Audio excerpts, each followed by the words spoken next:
একটা পথ আল্লাহ রসুল সহজভাবে বলেছেন রাসূলের সাথে থাকার। কেউ যদি দুইটা মেয়ের লালন পালন করে, দুইটা মেয়ের লালন পালন বিবাহ শাদী দিয়ে দেয়, তাহলে আমি মুহাম্মদ সাল্লাল্লাহু আলাইহি সাল্লাম আর ওই পিতা জান্নাতে একসাথে এভাবে থাকবো। দুইটা আঙ্গুলকে তিনি জমা করে দেখালেন। তো এখন বাপে তো মনে করেছে যে ছেলে মেয়ের বিবাহ দেওয়া পর্যন্ত, এইটা নয়। আল্লাহ রাসূল বলেছেন আল্লাহ মাহা তাকে বিদ্যা শিখিয়ে দিয়েছে, ও আদ্দাবাহা শিষ্টাচার শিখিয়ে দিয়েছে, ও আহসানা ইলাইহিন্না তার সাথে ভালো আচরণ করেছে। তাহলে এই পিতা আর আমি জান্নাতে একসাথে থাকব। তো বাপ তো জানে না বিদ্যা কাকে বলে, বাপ তো জানে না শিষ্টাচার কাকে বলে, তো কি শিখাবে তাহলে? সকালে গিয়ে মেয়ে তো আপনার যত স্কুল কলেজ আছে গোদাগাড়ি চাঁপাইনবাবগঞ্জ বাংলাদেশে, মেয়েরা সকালে গিয়ে বলছে ও কালিমা তোমার আকাশ, ও কালিমা তোমার বাতাস। তাহলে কি বাপ ভালো শিক্ষা দিতে পারলো?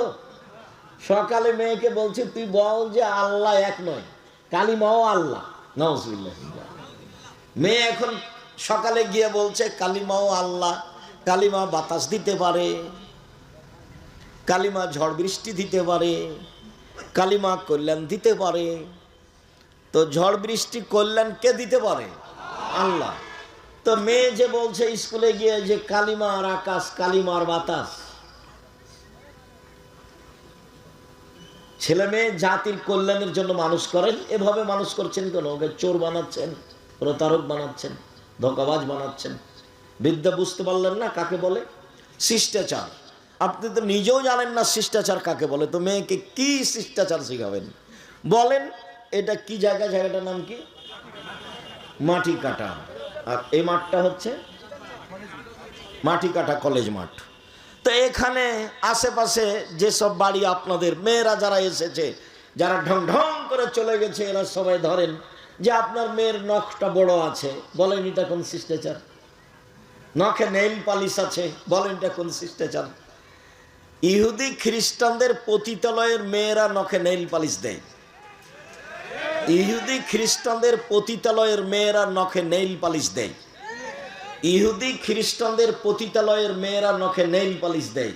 তা আপনার মেয়েও নখে নেইল পালিশ দিয়েছে, বলেন এটা কোন শিষ্টাচার? দুঃখিত।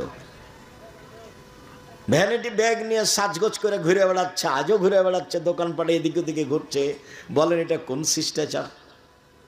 পরচুলা মাথা দিয়ে বড় করে খোপা বেঁধেছে, বলেন এটা কোন শিষ্টাচার? আল্লাহ রাসূল বলছেন লান আল্লাহ আলাল ওয়াসিমাতে ওয়াল মুস্তাওসিমাতে ওয়াল ওয়াসিলাতে ওয়াল মুস্তাওসিমাতে ওয়াল মুতানাম্মিসাতে ওয়াল মুতাফাল্লিজাত। যেসব মেয়েরা উল্কি করে তাদের উপরে অভিশাপ, যেসব মেয়েরা পরচুলা ব্যবহার করে তাদের উপরে অভিশাপ, যেসব মেয়েরা ভুরু তোলে চিকন করে তাদের উপরে অভিশাপ, যেসব মেয়েরা দাঁত ছিলে চিকন করে তাদের উপরে অভিশাপ, যেসব মেয়েরা বেরেসিয়ার পোষে নিজেকে কম বয়সের দেখায় তাদের উপরে অভিশাপ, যারা উঁচা স্যান্ডেল পরে নিজেকে লম্বা দেখায় তাদের উপরে অভিশাপ, যারা এসব ঢং অবলম্বন করে তাদের উপরে অভিশাপ। তো মেয়ে তো জাহান্নামে চলেই গেছে, আপনিও তার সাথে আছেন, এবার জান্নাত নবীর সাথে হবে কিভাবে? এইভাবে মেয়ে মানুষ করে হবে? মেয়ে তো আপনার, মেয়ে কি হিন্দুর? ফ্যাশন বোরকা পরে ঘুরে বেড়াই, ওই আপনার গোদাগাড়ি বাজারে যায়, মহিষাল বাড়ি বাজারে যায়। আপনার মেয়ে তো হিন্দুর নাকি মেয়ে? ও কি ইহুদির মেয়ে? ও কি খ্রিস্টানের মেয়ে? শরম পাচ্ছেন কেন? শরম পাবেন কেন? আপনি তো বাপ, আপনাকে তো আমি বাপ মনে করি। যদি আমি দুঃখে বলি যে আপনাকে যেন বাপ না বলে, আব্বা না বলে, চাচা বলে, এটা আমার দুঃখ, এটা আমার আফসোস। এটা আমি বহুদিন থেকেই বলছি যে আপনার মতো স্ত্রীকে ওই মেয়ে যেন আপনার স্ত্রীকে যেন মা না বলে, বলবে খালা। কেননা তো মা হিসাবে দায়িত্ব পালন করেনি। যদি করে তাহলে আজকে এভাবে ও নিচু মানের মেয়ে কেন? ও ইতর শ্রেণীর মেয়ে কেন? ও নিম্ন শ্রেণীর মেয়ে কেন? ও রাস্তাঘাটের মেয়ে কেন? ও পতিতালয়ের মেয়ে সাজতে যায় কেন? ও ফ্যাশন বোরকা পরে কেন? ও নোংরা পোশাক পরে কেন? ও বেহায়া ঘুরে কেন? ও চুল দেখিয়ে মানুষকে চলে কি করে? পুরুষের পোশাক পরে কেন? ওটা মা নয়, ওকে খালা বলা অপরাধ, আপনাকে বাপ বলা অপরাধ। নিজের মেয়েকে পোশাক পরাতে পারেননি, বাপ বলছেন আপনি?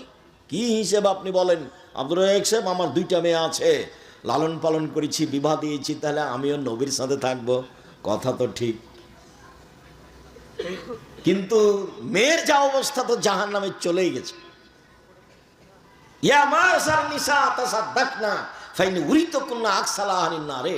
হে মহিলারা শোনো, তোমরা দান করে জাহান্নাম থেকে বাঁচো, তোমাদের অধিকাংশ নারী জাহান্নামী। জাহান্নাম বলতে নারী আর নারী, জাহান্নাম বলতে নারী আর নারী, জাহান্নাম বলতে শুধু নারীকেই বুঝায়, মহিলাকেই বুঝায়। যদিও মহিলাদের জান্নাতে যাওয়া সহজ পথ, 4টা কাজ করলে জান্নাতে চলে যাবে। 1, 5 ওয়াক্ত সালাত, 2, রমজান মাসের সিয়াম রোজা, 3, স্বামীকে মেনে চলা, 4, জেনায় লিপ্ত না হওয়া। জান্নাতের সব দরজা খোলা। পথ দিক সহজ করে রেখেছেন আল্লাহ রাসূল। কিন্তু আপনি যে জান্নাতে রাসূলের সাথে থাকবেন, আপনার মেয়ের অবস্থা কি? ও কেন বাজারে গেল? আপনি কি মরে গেছেন? ওর গায়ে, ওর হাতে এখন একটা ভ্যানিটি ব্যাগ আছে, ওটা কেন ওর তার সাথে? ওটা কেন? ও কেন বাজারে যায়? ও কেন এভাবে চলে? ও কেন কাপড় কিনতে যাবে?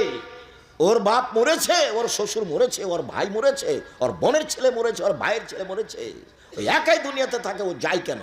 ওর শরম হয় না কেন? ওর হায়া হয় না কেন? ওর লজ্জা হয় না কেন? ওর শরম হয় না কেন? এর ইতস্তবোধ হয় না কেন?